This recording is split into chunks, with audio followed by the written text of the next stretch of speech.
Let's talk.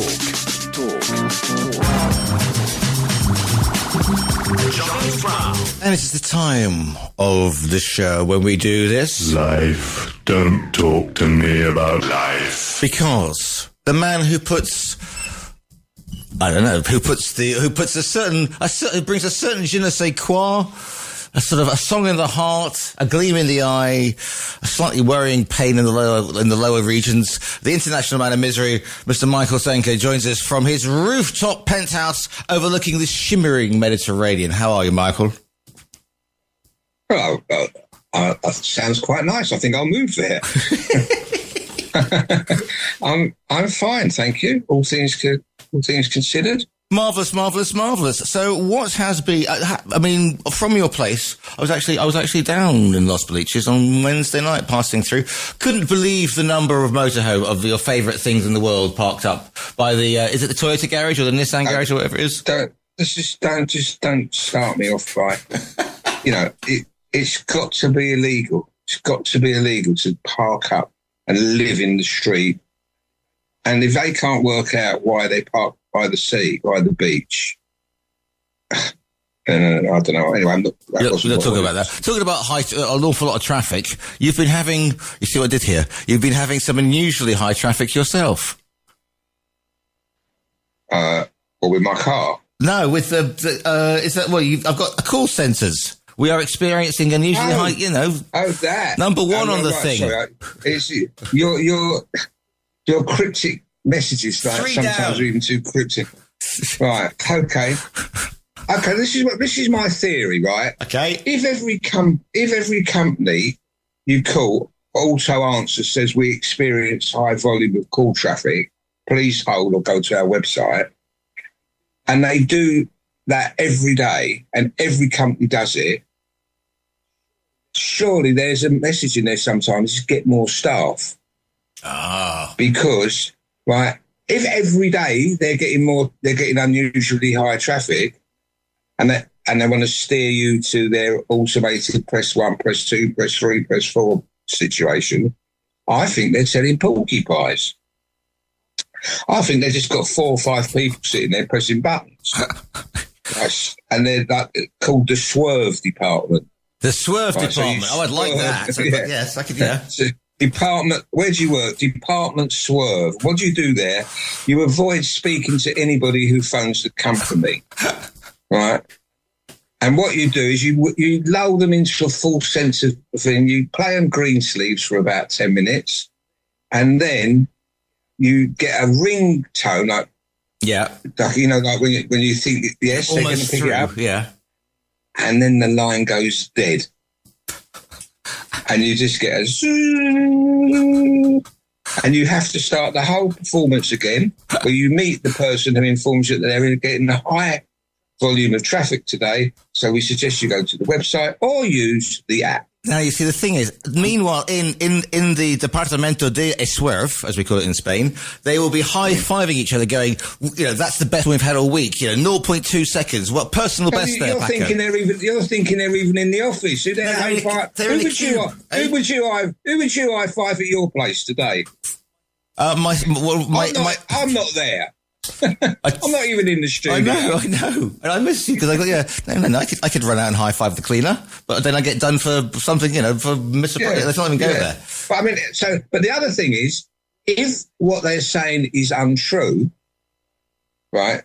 Yeah. I don't know what the official department is. I think it's in America. It's the FCA or something. It'll be some three initials. The phone calls are FCA. Yes. Yeah. Yeah, I like that. Thank you very much. I thought the F thought was something else, but anyway. Yeah. If what they're saying is not true, then they're conning the public even more than they do normally. Because I don't believe that the traffic is any different when I phone up every day at the same, like if I phone up at the same time, if I phone up at 4:00 in the afternoon, or if they start. Like their call centre opens at 6:00 in the morning, and I'm on at 6:01. It's still volume of high traffic. So anyway, that's that. I think they've got to sort that out. I just get fed up with pressing numbers and not getting through to places. You see, what they want to do is they want to drive you towards the app and the website, because then they'll get all the data, and therefore, and because they love it. They love an app. Mike. Yeah, but the thing is, we all know about apps now. We all know about things, and the trouble is, I go onto the app and I try my hardest to solve my problem on their app, but it doesn't work. Sometimes you need to speak to a human being, and someone who speaks English and who understands English and understands Cockney. Now, and your particular branch of Cockney as well. Yeah. From the Hackney region. I can see that as being. I can see that as being a specific area for Department Swerve. Now, but do you understand what I'm saying? Though it can't be possible that. When I had my problem with Hertz, which now all sorted out. Right. Okay. Right. They've got 26,000 employees. 26,000. And none of them speak Cockney. No, none of them answer the bloody phone. You think someone with 26,000 people, someone would have a phone and go, is anyone here a phone ringing? But maybe, two questions, please. Maybe in Department Swerve they play loud music just to get themselves in that sort of mood, hyped up, like in a club. Or Vodafone have got the worst hold-on music ever. I think it's there to, when you watch those films and people are in a chamber and they play that loud music for sleep deprivation. Yes. Vodafone uses that for their music in the background when you're holding on, so that you actually crack. Your eyes start bleeding. Your eyes bleeding. Everything. Your ears are ringing. What qualifications do you have? And you hang up in desperation. You confess to any crimes that recently happened. Have you ever thought during the SAS, Michael, you could say, how are you in counter-terrorism? Well, I managed to spend 25 minutes listening to the Vodafone, whatever, and I didn't crack. Right, you're in. You can do hostage negotiation. There you go. Yeah. Right. Now, about your car. My car should have its own show. Right. Because probably does. We're not watching, to be honest with you. It's developed a new system of freaking out. What happens is, bless its little heart, because it's a nice car. Have you got a name for it? And yeah, but I couldn't put it on radio. Okay. We get checked off the air. Okay. Yeah, it's developed a phobia, and I'm surprised really, because I didn't think it would, but it's got a phobia to underground car parks. A phobia, right? Yeah, because every time I go into an underground car park, like Mercadona or anywhere, it's all of a sudden it goes into it. It becomes a drama queen. It starts shouting out, recalculating. It's lost it doesn't know what to do, because what's happened is it's run by GPS and 5G. And of course, when you go into an underground car park, you can't get that. Right. And of course, the car, bless its little heart, doesn't understand. So I have to calm it down. I have to talk to it nicely, which I'm not great at talking to things nicely when they start working in the middle of stuff. And it starts beeping because there's posts everywhere and there's cars and there's trolleys and it's beeping and lights are flashing. And, if a car could come out in a cold sweat, my car comes out in a cold sweat. It panics. It absolutely panics. It's just... Does it go full diva mode? Yeah, it's a bit like screaming at me. GPS signal lost. GPS signal lost. Like, Daddy, help me. And presumably, because you've got 128 buttons on the thing, or lights that light up, it must be sort of like the Christmas display at Macy's. Then when it can't find out. None of that works because you're underground. It's all because that's all worked by some. I don't know. It's all worked by a computer. And And I think it's a she, my car. I think she's convinced that we've landed up in the Bermuda Triangle and we're going to be there forever. Well, to be honest, if you've been shopping at that particular supermarket, sometimes it can feel like it. I know. It's like I've driven into a black hole. Like it's like I've purposely, and that's it. And then I get out and I turn it off, and then I click the button to lock it, and the wing mirror sort of slide back to the main window in a huff. Yeah. And and I open the boot, and it doesn't want to do anything. It sulks for ages. And then, of course, yes, go on. Then it sends me an email. Hey? My car sends me an email. Yeah, that we'd lost all this stuff because we'd lost GPS, and then which of course I ignore. And then a day later, it sends me a reminder. It's got I haven't answered the email. You're ghosting your car, Mike. That's what you're doing. I just want to go shopping.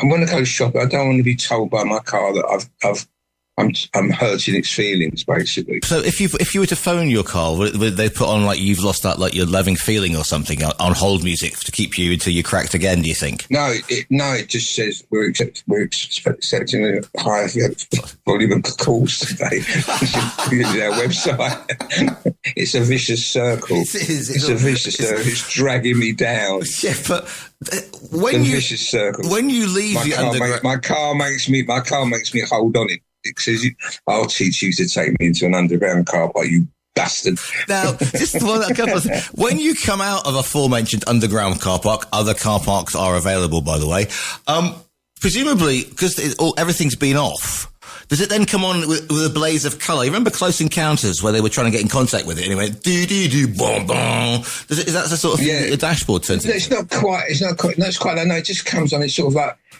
I think I've actually heard it sigh of relief. I think I heard it just go, thanks, Dad, for bringing me back to life again.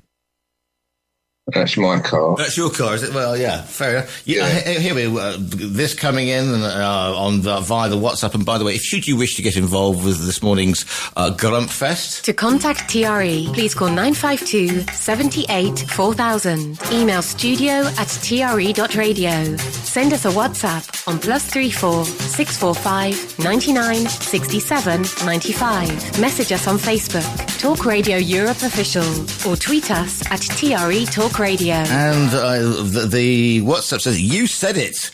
These car computers are linked to cloud feeds and GPSs all the time. That's right. But not in an underground car park. Obviously not. Do not take the cloud. It's our safety. We want to, your safe space. Our safe space.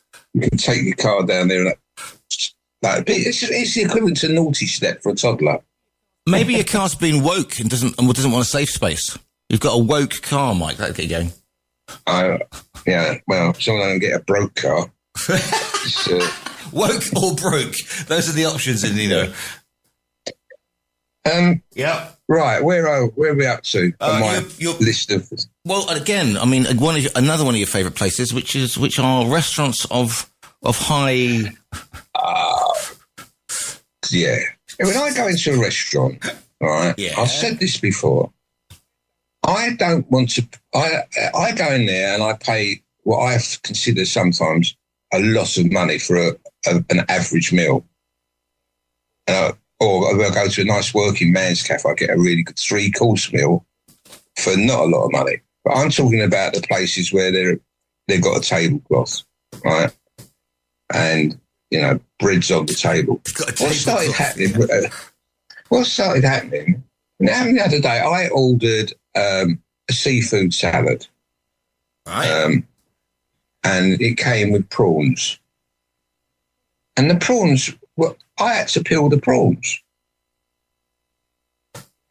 It had, it was a tropical salad. Not a seafood salad. Tropical. Right, so it's got lettuce and pineapple. And there's unshelled prawn. We have a phone call in. There's just be somebody to give us the update on either the underground car parking or prawns. Let me. I don't know if you're going to be able to hear this one, Michael. Let's just see if this actually is going to work by the wonders of science. Morning, Corley, live on TRE. What is have you any words for the man of International Man of Misery? Yeah, I just wanted to join him in a grump. I just phoned Avatel, who I've been with for a long time. I can't hear him. You can't hear him. Yeah. Can you hear me? Well, I can hear you, but unfortunately, the Grumpmeister can't. Unfortunately, yeah. Oh, okay. Well, I just phoned Avatel to complain. I know other places are available. Yeah. Thank goodness. To complain that my email address wasn't working, and to actually change my email address and change everything else. But to change my email address, they've got to send me a snail mail. Ah, right. So they got to send you actually by normal mail to get your email address changed. Yeah. Oh, all right. Well, thanks for your call. Yep. Yeah, they're going to send me the confirmation of it to my new email address as well to say they're doing it. Thanks for your call and have a good weekend. Okay. We'll speak to you a bit. Okay, take care. Let me just do that and that. And yes, I know. Oh, there you are. Sorry about that. I lost you for a minute. Okay. So there you are with Anything I needed to know? In the grand scale of things, somebody having a problem with a certain mobile phone provider, and he had to write old-fashioned way. So there you are. So there I am. I'm in my restaurant with my what salad was I having? Tropical. My tropical salad, and I was looking forward to it. But I only wanted to say, but the prawns arrived as prawns, fully clothed. And you like your prawns like you like your... Let's not even go there. Yeah. So I said to him, what, excuse me, what's this? He said, it's prawns.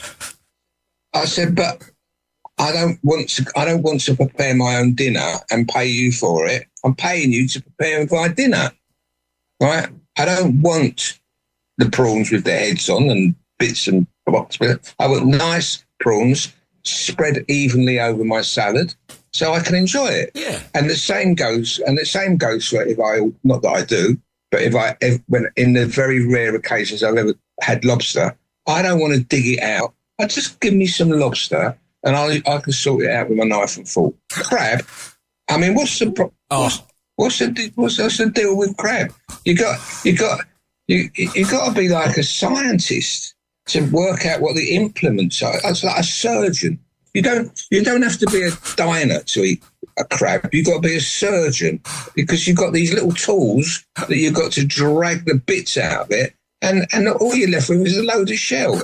And, by the way, don't give me a hot stone when you serve me my steak. Cook the steak how I want it, put it on a plate, not a roof tile. I don't want it on a roof tile.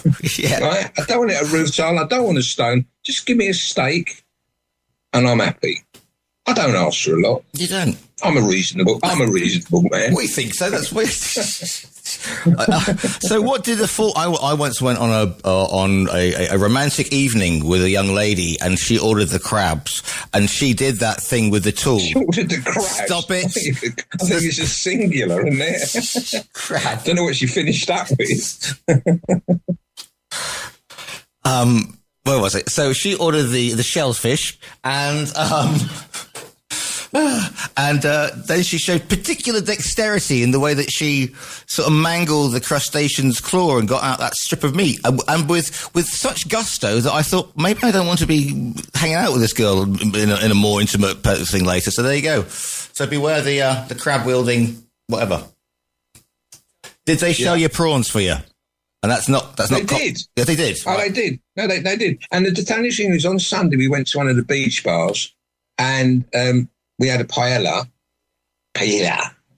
And he actually said, would you like us to clean the prawns or something? Yeah. And they all came up in the dish. They didn't have the great big, they have 4 beautifully big prawns king prawns on the top. Yes. That you rip your fingers to bits trying to get open. All over the white shirt. Yeah. All that, just exactly like, because it doesn't just dribble, it shoots out at an angle.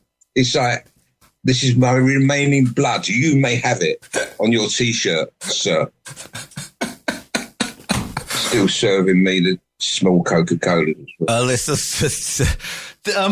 I mean, imagine if they did that with other things you ordered. You know, here's the chicken, here's the half chicken, but you got to pluck it yourself. I mean, there'd be all sorts, wouldn't there? There'd be all sorts. No, but it is. What is the big? Why would you think that I mean, if it were chicken, like or whatever, or anything, they serve you the hardest bit of food to prepare. Like you're going to get it all over your hands. If you've got juice running down your fingers, and everything. Why on earth? What is the attraction of not cleaning the prawns? I once went for a meal with Sarah in.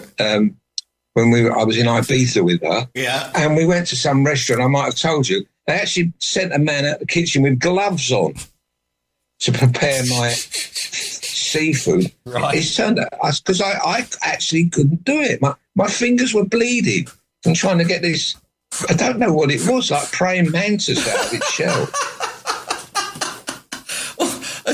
The famous aquatic praying mantis. The paddling mantis. Well, it's like... Well, it's sort of, the thing is, like, did I want to eat it or did I want to go 5 rounds with it? I mean, it's like it would have won. Well, it did win. It did win. Had to get the man out of the kitchen. Turned out with the chainmail gloves.